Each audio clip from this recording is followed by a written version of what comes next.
Meena Derasri, poem 2, The Kite, पतंग. All of us like to fly kites. हमारे में से सभी, all, like पसंद करते हैं to fly उड़ाना, kites पतंगे. Have you, क्या तुमने, ever कभी, tried to fly one, कभी एक पतंग उड़ाने की कोशिश की. Read this poem, ये कविता पढ़ें.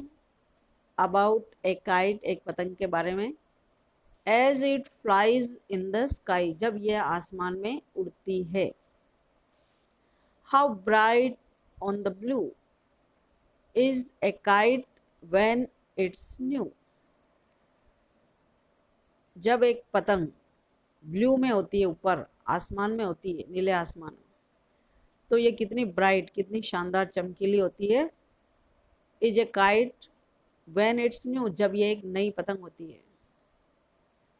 With a dive and a dip, जब ये गोते लगाती है और डिप लगाती है, यानी नीचे उतरती है, घूम करके वापस ऊपर उठती है. इट स्नैप्स, और जब ये विशेष आवाज़ करते हुए फड़फड़ाती हुई उड़ती है, खिसकती है. इट्स टेल, इसकी पूंछ से. देन सोर्स, तब ये ऊंचा उड़ती है. लाइक ए शिप, जैसे कि पानी में कोई जहाज लहरा रहा हो. विद ओनली ए सेल, केवल मात्र एक सेल से. यहाँ सेल यानी पाल, जैसे जहाज का पाल होता है वैसे sail. As over tides of wind it rides, जब ये विंड के ऊपर, हवा के ऊपर राइड सवार होती है, तो ऊपर टाइड्स, ऊपर नीचे होते हुए, गिरते बढ़ते, यानी ज्वार की तरह टाइड करते हुए, लहराते हुए, एकमात्र सेल से यानी कि पाल से, ये आवाज़ करती हुई, शोर करती हुई, इसकी पूंछ से गोते लगाती हुई, ऊपर नीचे उड़ती हुई ये उड़ती है. सोर्स, उड़ती है. ब्लू आया है स्काई के लिए, आसमान के लिए. डाइव यानी गोते लगाना. डिप, डुबकी लगाना, मतलब नीचे नीचे उतरना. स्नैप्स यानी सीजेज, छीन लेती है झटके से.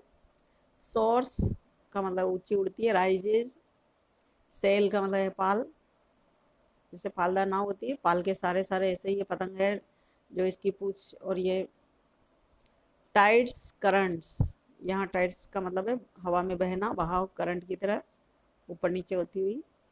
क्रेस्ट, द हाईएस्ट पॉइंट यानी कि शिखर. शिखर पर जब हवा के साथ उड़ती है तो ऊंचाई पर उड़ती है. क्लाइम्स टू द क्रेस्ट, शिखर पर सवार होती है, चढ़ती है. ऑफ ए गस्ट, एक झोंके से. And pulls, then seems to rest, और जब इसको खींचते हैं, डोरी को पुल करते हैं, तब ये ऐसा लगता है, प्रतीत होता है जैसे कि रेस्ट कर रही हो. एज विंड फॉल्स, जब हवा गिरती है, यानी हवा जब कम होती है तो ये खींचती है, और ये एकदम ऐसे लगती है जैसे कि रेस्ट कर रही है.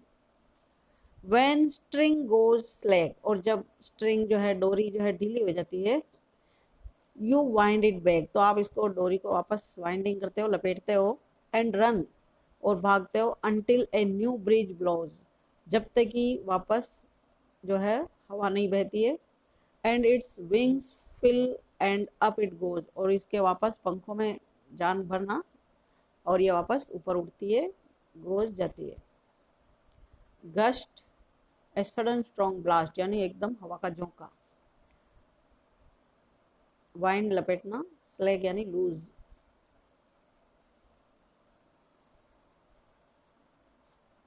मल्टीपल चॉइस क्वेश्चन, एमसीक्यू, बहुविकल्पात्मक प्रश्न है. द पोएम इज अबाउट, ये कविता किसके बारे में है. द विंड, हवा के बारे में. स्ट्रिंग, डोरी के बारे में. काइट, पतंग. गस्ट एंड पुल्स, झोंके और खींचने के बारे में, काइट के बारे में. सिम्स टू रेस्ट, ऐसा प्रतीत होता है कि आराम कर रही है. Here means that it is steel, ऐसा लगता है कि ये अभी भी कहाँ पर है. On the ground, in the sky, in water, in the tree. In the sky, आसमान में. The string is wound when, डोरी को बांधा जाता है, लपेटा जाता है, कब, जब. It goes slack, the kite is flying high, the wind blows the kite is torn. जब ये ढीली हो जाती है, स्लैक हो जाती है, तब इस डोरी को वाउंड किया जाता है, लपेटा जाता है। डी वाला है द काइट इज टोन, ये आर और एन ऐसे एम जैसा दिख रहा है, यानी जब पतंग जो है, काइट जो है फट जाती है। विंड ब्लो, हवा बहती है। काइट इज फ्लाइंग हाई, जब पतंग ऊंची उड़ रही होती है, और ये स्लैक हो जाती है, ढीली हो जाती है तब। तो डोरी को हम लपेटते हैं जब ये स्लैक हो जाती है। Until the new wind blows, जब तक कि नई हवा बहती है। A, it is very hot, the string is being unwound, the string is slack, the string is wound। जब वापस नई हवा बहती है, जब तक नहीं बहती है तब तक क्या करते हैं, तब तक तो रस्सी को वाउंड, लपेटा जाता है। तो स्ट्रिंग इज वाउंड, डोरी को लपेटा जाता है। इट इज वेरी हॉट, ये बहुत गर्म है, नहीं। The string is being unbound, डोरी को अनबाउंड यानी खोला जा रहा है, ये भी नहीं। द स्ट्रिंग इज स्लेक, डोरी ढीली हो गई। द स्ट्रिंग इज वाउंड, डोरी को वाउंड किया जा रहा है, लपेटा जा रहा है। वाइंड की सेकेंड फॉर्म है wound. The opposite of the word false is, false का विलोम शब्द है। फॉल्स, ए, राइजेज ऊपर उठती है, गेट्स अप उठती है, ब्लोज बहती है, विंड्स हवा बहती है, ब्लोज बहती है। फॉल्स जो है मतलब नीचे गिरती है।